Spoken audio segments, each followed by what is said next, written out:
একদিন এই পালোয়ানটা মেয়েদেরকে তার বডি দেখাচ্ছিল, কি সুন্দর। যা দেখার পরে এই প্যান্থারটা তার ব্যাগ থেকে একটা গেঞ্জি বের করে সেই গেঞ্জিটা পরে নেয়, কিন্তু সে তার গেঞ্জির সুতাটাকে টান দিলেই তার ভয়ানক বডি হয়ে যায়। Very dangerous! কিন্তু ভাই এটা কিভাবে সম্ভব? একটা সুতাকে টান দিয়ে এই প্যান্থার বডি বিল্ডার হয়ে গেল। Hacker! Hacker! তখন তাকে দেখার পর আসল বডি বিল্ডার অনেক রেগে তাকে ধাক্কা মেরে দেয়। এরপর প্যান্থারটা সেখান থেকে পালিয়ে মেয়েগুলোকে পটানোর জন্য বেলুন ফোলাতে শুরু করে দেয়। কি সুন্দর। যা দেখার পর পালোয়ান আবারও তাকে মারার জন্য চলে যায়। मैंने कुछ नहीं किया। এরপর পালোয়ানটা যখনই তার বেলুনগুলোকে ফাটাতে যায় তখনই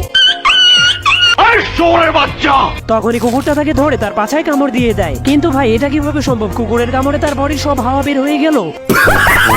আজকে এই কুকুরটার জন্মদিন ছিল, যার কারণে তার মালিক তার জন্য অনেক সুন্দর একটা কেক নিয়ে আসে। তখন কুকুরটা কেকটাকে শুনতে শুরু করে দেয়। এরপর তার জন্মদিনে মেহমান আসলেই কুকুরটা দৌড়ে গিয়ে দরজা খুলে দেয়। কিন্তু কি সবাই তো দরজাটাকে ভেঙে কুকুরের উপর দিয়েই যেতে শুরু করে দেয়। এরপর সে দেখতে পায় পুরো শহরের সবাই তার জন্মদিনে চলে এসেছে। এরপর সবাই মিলে কুকুরটাকে একটা জন্মদিনের উপহার দিয়ে দেয়। তখন কুকুরটা অনেক খুশি হয়ে সেটাকে খেতে গেলেই সে দেখতে পায় সেটা একটা গাড়ি। তখন কুকুরটা হাসতে হাসতে বলে, আমি কি কোনো ছোট বাচ্চা যে এই গাড়িটা দিয়ে খেলবো? কিন্তু তখনই সবাই এসে কুকুরটাকে গাড়ি থেকে নিচে ফেলে দেয়। এরপর তার গলায় গাড়িটাকে বেঁধে তাদেরকে টানতে বলে, কিন্তু গাড়িতে ওজন অনেক বেশি হওয়ার কারণে সে টানতে পারছিল না। তখন তারা সবাই একসাথে গাড়ি থেকে নিচে নেমে যাওয়ার কারণে কুকুরটা একটা গাছের সাথে ধাক্কা খেয়ে যায়। এরপর কেক কাটার সময় হলে কুকুরটা এসে মোমবাতিগুলো নিভিয়ে দেয়, কিন্তু তখনই সবাই মিলে কেকটাকে আক্রমণ করে দেয়। কিন্তু ভাই এটা কি দেখতে হচ্ছে, যার জন্মদিন সেই এক টুকরো কেক ভাগে পায়নি। তখন তারা সবাই কেকটাকে শেষ করে তাদের বাড়িতে চলে যায়। এরপর কুকুরটা কেক না পাওয়ার কারণে ছোট বাচ্চার মতো কান্না শুরু করে দেয়, কিন্তু তার মালিক তার জন্য একটা কেক লুকিয়ে রেখেছিল। তখন কুকুরটা সেই কেকটাকে পাওয়ার পর তার মালিকের ওপর অনেক খুশি হয়ে যায়।